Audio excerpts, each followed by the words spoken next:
ఈ దఫా ట్రంప్ ఓ రకంగా బుల్డోజర్ లాంటివాడే. సుదీర్ఘకాలం పాటు అమెరికాలో ఏ ప్రభుత్వం వచ్చినా సరే తమ ఇష్టారాజ్యంగా నడిపినటువంటి వాడు సోరోస్ ఒకవైపు అయితే, వరల్డ్ ఎకనామిక్ ఫోరంలో ఉన్నటువంటి కీలకమైనటువంటి వ్యక్తులు కూడా అట్లాంటి వాళ్ళే. ప్రత్యేకించి world economic forum founder class swab వచ్చేటప్పటికి అమెరికా ప్రయోజనాలు అన్నటువంటి కాన్సెప్ట్ కాదు, ప్రపంచ ప్రయోజనాల పేరుతో అమెరికాకి బొక్కబెట్టినటువంటి వాడు. అట్లాగే ప్రపంచంలో ఈ సోరోస్ గ్రూప్ చెప్పే వాళ్ళ కోసం వరల్డ్ ఎకనామిక్ ఫోరం బోల్డ్ అంత సహకారం అందించేస్తుంది.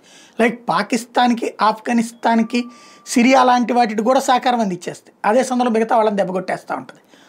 ఇప్పుడు సోరోసే ప్రస్తుతం ఓ రకంగా పరారీలో ఉన్నాడు. సోరోస్ గ్రూప్కి ఉనికి తగ్గుతూ వచ్చింది. అట్ ద సేమ్ టైం ఇప్పుడు వరల్డ్ ఎకనామిక్ ఫోరం ఫౌండర్ ఆ బోర్డు నుంచి రిజైన్ చేస్తున్నట్టు ప్రకటించాడు.